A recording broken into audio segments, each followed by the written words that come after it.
शुरुआत आलोक शर्मा जी आपसे करना चाहता हूं। कोई भी मुद्दा हो, लेकिन आपके नेता अधीर रंजन चौधरी हम्टी डम्टी कहते हैं अमित शाह और नरेंद्र मोदी को, क्या यह नाम सही है? देखिए, कौन कौन किस किस का क्या क्या नाम लेता है आज का बहस का विषय नहीं है। मोदी साहब तो अपने साथ के सांसद को मूर्खों का सरदार कहते हैं। क्या वो नाम सही है? कांग्रेस पार्टी के हाथ के निशान को कहते हैं खूनी पंजा है, क्या वो सही है? तो क्या सही है और क्या गलत है, 2014 के बाद ये परिभाषाएं सब बेईमानी हो गई।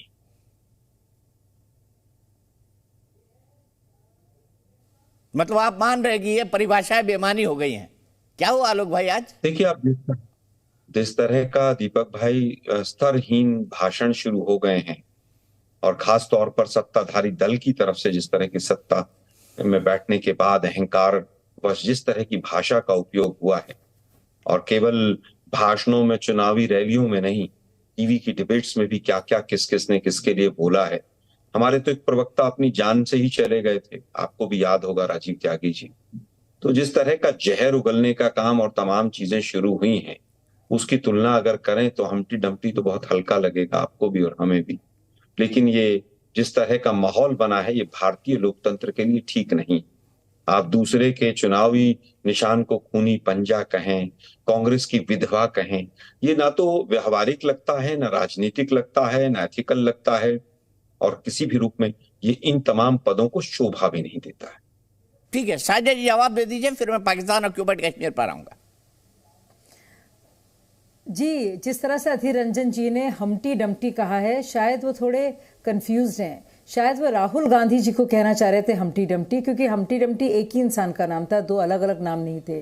और अगर उन्हें पता होता तो इस राइम के बारे में, तो वो जानते Humpty Dumpty sat on a wall, Humpty Dumpty had a great fall. जो शिकस्त हुई है, जिसके वजह से आप मेल्टडाउन देख रहे हैं, ये उसका नतीजा है।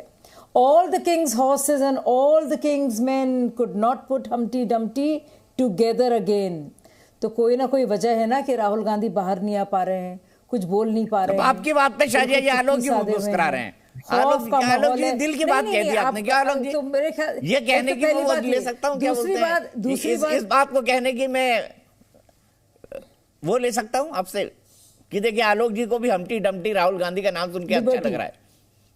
ऐसा नहीं, है क्या? नहीं पता कि मुझे नहीं पता चला कि शाजिया जी को नहीं। और सुनिए, नहीं मैं खत्म कर लूं अपनी बात को। दो लोगों के लिए कहा गया था, अधीर रंजन जी ने बताया बहुत सी बातें आलोक भाई ने, मैं खत्म कर लूं अपनी बात को। आलोक जी आप बहुत लंबा बोले, क्या क्या बातें। मुझे लगता है इस हमारे देश के इतिहास में अगर किसी इंसान को सबसे ज्यादा ना सिर्फ गाली गलौज का शिकार बनाया है, लेकिन जिस तरह से हर तरह के प्रहार किए गए हैं, चाहे वो कानूनी तौर पे हों, चाहे गैर कानूनी तौर पर हों, चाहे शब्दावली के ज़रिए हों, या फिर जिस तरह की कामनाएं की गई हैं, वो हैं नरेंद्र मोदी जी। और उन सबको भेदते हुए हम देख रहे हैं वो महापुरुष खड़ा है उस जगह पर, झेल रहा है इन सब बातों को और देश को बदल रहा है। ये तो असलियत है और इससे कोई इसे नकार नहीं सकता। मौत का सौदागर, जो हिटलर की चाल चलेगा वो हिटलर की मौत मरेगा। और कामनाएं और ख्वाहिशें और दुआएं मांगी गई हैं, और किस प्रकार से मोदी जी की खुदा ना खास्ता मौत हो सकती है, ये तक कहा गया है। और एक बार नहीं, कई बार कहा गया है, टीवी डिबेट से मैंने सुना है।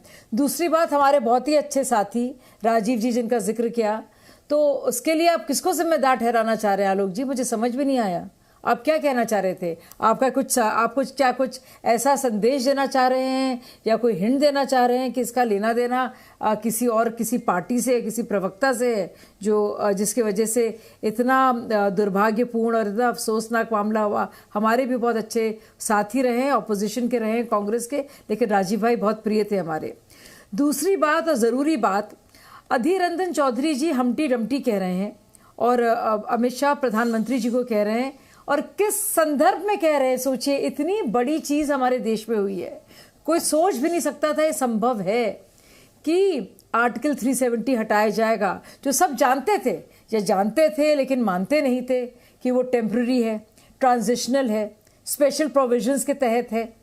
लेकिन क्या हुआ, किसी ने सोचा तक नहीं। और उसके जरिए जो समानता आई है वहां के लोगों के लिए, कश्मीरी वासियों के लिए, पूरे देश के हिसाब से तो एक निशान, एक संविधान और एक प्रधान तो वो तो एक सपना था, वो तो संकल्प है ही भारतीय जनता पार्टी का। लेकिन आप सोचिए कितनी बड़ी चीज हो पाई है, जिससे कश्मीर वासियों का, हमारे बहनों का, सफाई कर्मचारियों का, वाल्मीकियों का, दलित भाइयों का, और जो विस्थापित हुए हैं उनका कितना फायदा हुआ है, इसका कोई जिक्र करना नहीं चाहता। लेकिन आज का मुद्दा हम्टी डम्टी से हमने शुरू किया था। शायद ये रुक जाइए, हम्टी डम्टी से हमने शुरू किया था, तो आलोक जी मैं कहना चाहता हूं, कांग्रेस को पता है दिक्कत क्या है, कांग्रेस को पता है गड्ढे कहां हैं, पर कांग्रेस वो गड्ढे भरना ही नहीं चाहती।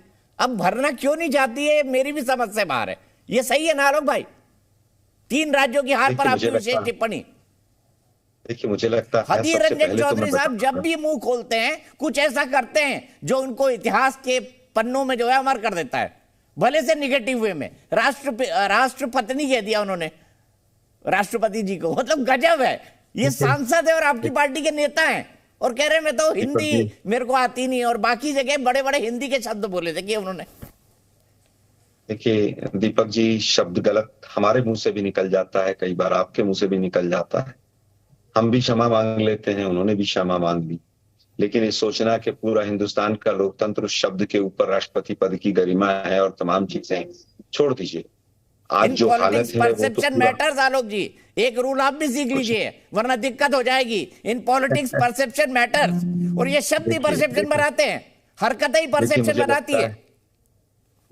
हमारा हिंदुस्तान का लोकतंत्र को कुछ लोगों ने इतना हल्का समझ लिया है कि इन शब्दों से परसेप्शन बनती है। हिंदुस्तान का लोकतंत्र चिंतन और मनन से चलता है और रिजल्ट्स पर चलता है, और वक्त आने पर जनता जवाब भी मांगती है। मुझे लगता है कि आज जिस तरह से शाजिया जी ने जो शब्द कहे, धारा 370 हट गई, आज भी पूरा देश को गुमराह किया जा रहा है कि धारा 370 हट गई। चलिए अच्छा है, राहुल गांधी को पता है कि हमारा लोकतंत्र इतना शानदार है। अच्छी बात कही आपने आलोक जी। राहुल गांधी को पता लग गया कि हमारा लोकतंत्र वो शानदार है। आपके आर्टिकल 370 हटा नहीं है क्या? 35 से खत्म नहीं हुआ है, मतलब ये तो एक तथ्य है ना दीपक जी। तो देखिए, बहुत गंभीर चर्चा है ये, बहुत गंभीर चर्चा है। अगर मैं कोई भी फैक्ट गलत बोलूं तो सुशील भाई बैठे हैं, मुझे ठीक कर देंगे। मैं उस वी द सिटीजंस जो ऑर्गेनाइजेशन थी जिसने पहली PIL लगाई, उसके साथ भी जुड़ा रहा, और मेरे पास जितने फैक्ट फिगर्स हैं शायद बहुत लोगों के पास नहीं होंगे।